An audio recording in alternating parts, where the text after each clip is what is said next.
पिछले कुछ समय से लगातार इजराइल और हमास जो कि फिलिस्तीन का एक संगठन है, इन दोनों के बीच युद्ध जैसी स्थिति बन रही है। और इस पूरी घटना की वजह से अब तक 3000 से ज्यादा लोगों को अपनी जान गंवानी पड़ी है। ऐसे में कई जानकार इस तरह के सवाल पूछ रहे हैं, इन दोनों के बीच जो युद्ध चल रहा है उसमें जितने लोगों की जान गई है, क्या उस पूरी घटना को अंतर्राष्ट्रीय युद्ध अपराध के कानूनों के दायरे में शामिल किया जा सकता है? और यदि ऐसा होता है तो इसकी वजह से जो भी लोग इस घटना के लिए जिम्मेदार हैं, उन लोगों को अंतर्राष्ट्रीय स्तर पर सजा दी जा सकती है। तो आज इस वीडियो में हम इसी विषय पर विस्तार से बात करने की कोशिश करेंगे। मेरा नाम है अक्षय और आपका स्वागत है दृष्टि आईएएस की इस नई वीडियो में। चलिए वीडियो की शुरुआत करते हैं और सबसे पहले वीडियो की रूपरेखा को समझ लेते हैं। तो वीडियो में सबसे पहले हमने न्यूज़ यानी कि खबर की बात की। खबर को जानने के बाद हम मुख्य तौर पर अंतर्राष्ट्रीय संघर्षों से जुड़े जो तमाम कानून मौजूद हैं, जो पूरा एक फ्रेमवर्क मौजूद है, उस फ्रेमवर्क पर बात करेंगे। इसके अलावा अंतर्राष्ट्रीय आपराधिक न्यायालय किस तरह से काम करता है, किस तरह की संरचना है इसकी, इसको भी समझेंगे। किस तरह की चुनौतियों से निपट रहा है। इसके अलावा क्या वर्तमान समय में जो युद्ध चल रहा है, क्या उसमें जो एक्ट हमें देखने को मिले हैं, उन एक्ट्स को, उन गतिविधियों को जो अंतर्राष्ट्रीय युद्ध अपराध है उसकी परिभाषा में शामिल कर सकते हैं या फिर नहीं, इस पर भी बात करेंगे। और अंत में एक सवाल पर भी चर्चा होगी। सवाल जो होगा वो प्रीलिम्स का होगा और आप कमेंट बॉक्स में उस सवाल का जवाब दे सकते हैं। इसके अलावा ये जो पूरा विषय है मुख्य तौर पर सामान्य अध्ययन प्रश्न पत्र 2 से जुड़ा हुआ है और आप इसे अंतर्राष्ट्रीय संबंध जैसे खंडों से जोड़कर देख सकते हैं। तो चलिए वीडियो की शुरुआत करते हैं और सबसे पहले दुनिया भर में युद्ध अपराधों को लेकर जो फ्रेमवर्क मौजूद है उस फ्रेमवर्क को समझने की शुरुआत करते हैं। तो दुनिया में युद्ध संघर्ष को लेकर, संघर्ष विराम को लेकर, सशस्त्र संघर्ष को लेकर जो नियम मौजूद हैं, उन नियमों की शुरुआत जो होती है वो जिनेवा कन्वेंशन से होती है, जिस पर साल 1949 में हस्ताक्षर किए गए थे।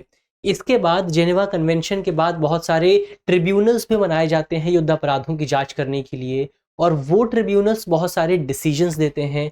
तो उन डिसीजंस के माध्यम से जो एक न्यायिक उदाहरण स्थापित होता है, वो जो प्रेसिडेंट है वो इन कानूनों के एक पूरक के तौर पर काम करता है। इसके अलावा दुनिया भर में युद्ध के दौरान जो तमाम स्टेक होल्डर शामिल होते हैं उनको रेगुलेट करने के लिए भी बहुत सारी संधियां की गई हैं, बहुत सारी ट्रीटीज पर हस्ताक्षर किए गए हैं। जैसे कि युद्ध के दौरान जो नागरिक हैं उनके साथ किस तरह का व्यवहार होगा, जो सैनिक हैं उनके साथ किस तरह का व्यवहार होगा, जो युद्ध अपराधी हैं, जो बंदी हैं या फिर जो वॉर प्रिजनर्स हैं उनके साथ किस तरह का व्यवहार किया जाएगा, इसको लेकर दुनिया भर में बहुत सारी संधियां हुई हैं। और इन संधियों को हम कलेक्टिव तौर पर सशस्त्र संघर्ष का कानून यानी कि लॉ ऑफ आर्म्ड रिबेलियन या फिर आर्म्ड संघर्ष के तौर पर हम इसको जानते हैं, या फिर आप इसे अंतर्राष्ट्रीय मानवतावादी कानून यानी कि इंटरनेशनल ह्यूमैनिटेरियन लॉ के नाम से भी बोल सकते हैं।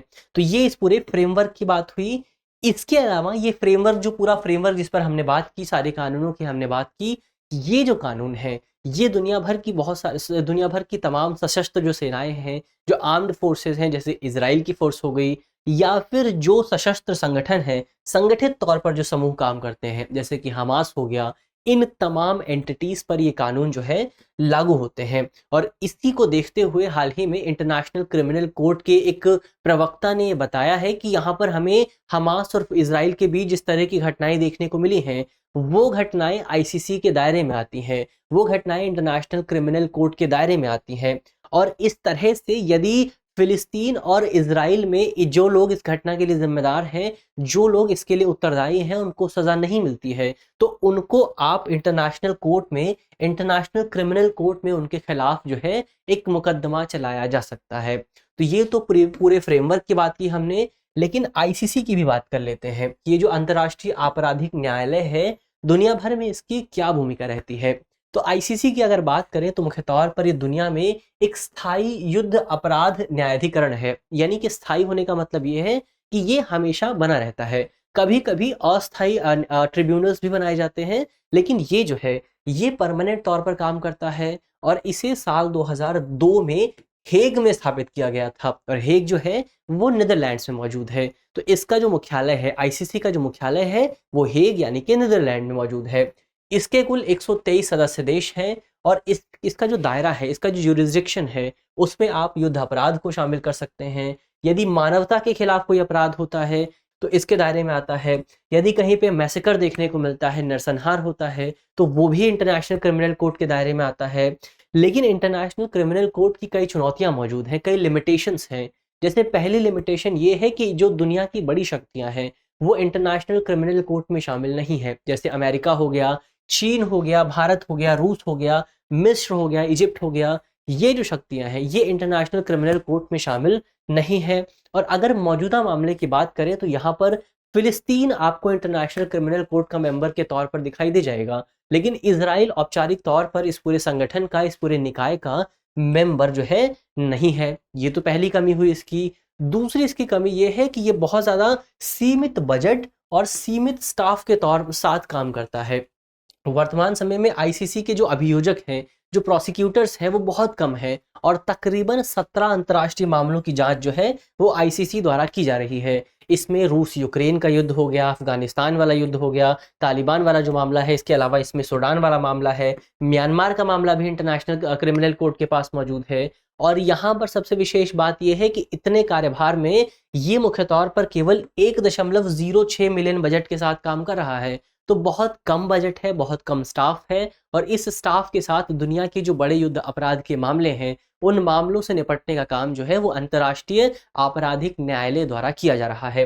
तो ये तो हमने इसकी भूमिका पर बात की। अब यहाँ पर एक सवाल ये भी उठता है कि क्या हमें फिलिस्तीन और हमास के बीच जो युद्ध चल रहा है उसमें क्या कुछ ऐसे एक्ट देखने को मिले हैं, कुछ ऐसी गतिविधियां हुई हैं जिन्हें आप युद्ध अपराध के दायरे में शामिल कर सकते हैं? तो सबसे पहले हमें ये देखना होगा कि कौन कौन सी गतिविधियां युद्ध अपराध के दायरे में आती हैं। तो इसमें आप मुख्य तौर पर यदि टारगेटेड तरीके से नागरिकों को लक्षित करते हैं, अगर आप स्पेसिफिक तरीके से किसी राष्ट्र के नागरिकों को लक्षित करते हैं, टारगेट करते हैं, उनकी हत्या करते हैं, तो इसको भी युद्ध अपराध माना जाएगा। अगर आप बिना कुछ सोचे समझे अंधाधुंध रॉकेट पर हमला कर देते हैं तो इस हमले को भी युद्ध अपराध के दायरे में शामिल किया जाएगा। इसके अलावा यदि आप नागरिकों को बंधक बना लेते हैं तो इस घटना को भी मुख्य तौर पर युद्ध अपराध के दायरे में शामिल किया जाता है।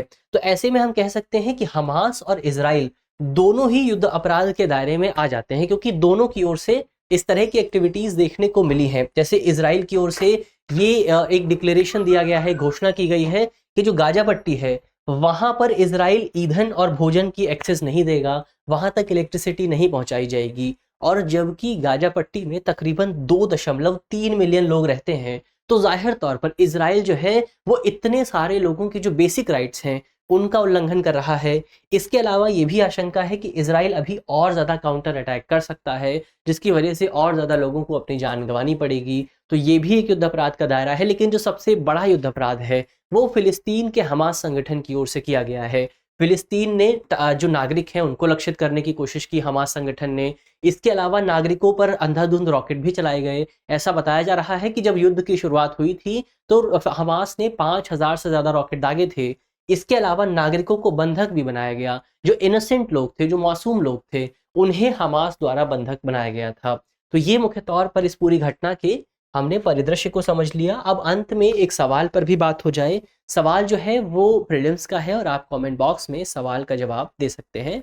आज का हमारा सवाल है कि निम्नलिखित में से कौन सा देश अंतर्राष्ट्रीय आपराधिक न्यायालय यानी कि इंटरनेशनल क्रिमिनल कोर्ट का सदस्य है? हमारे ऑप्शन है option A Bharat, option B America, option C Israel या ऑप्शन डी फिलिस्तीन। तो आप कमेंट बॉक्स में सवाल का जवाब दे सकते हैं। मुझे उम्मीद है कि इस वीडियो में जिन बिंदुओं पर बात की गई है वो आपको समझ में आएंगे और यदि आपके प्रश्न पत्र में इससे जुड़ा कोई भी सवाल आता है तो आप उसे आसानी से हल कर सकेंगे। इस तरह की अन्य वीडियो देखने के लिए आप हमारे चैनल को भी सब्सक्राइब कर सकते हैं। यदि आप इस वीडियो की पीडीएफ चाहते हैं तो इसकी पीडीएफ आपको हमारे टेलीग्राम ग्रुप पर मिल जाएगी और टेलीग्राम ग्रुप का जो लिंक है वो आप जानते ही होंगे, वीडियो के डिस्क्रिप्शन में होगा। तो ग्रुप से जुड़ना बिल्कुल भी ना भूलें। मिलते हैं आपसे अगली वीडियो में, तब तक के लिए धन्यवाद।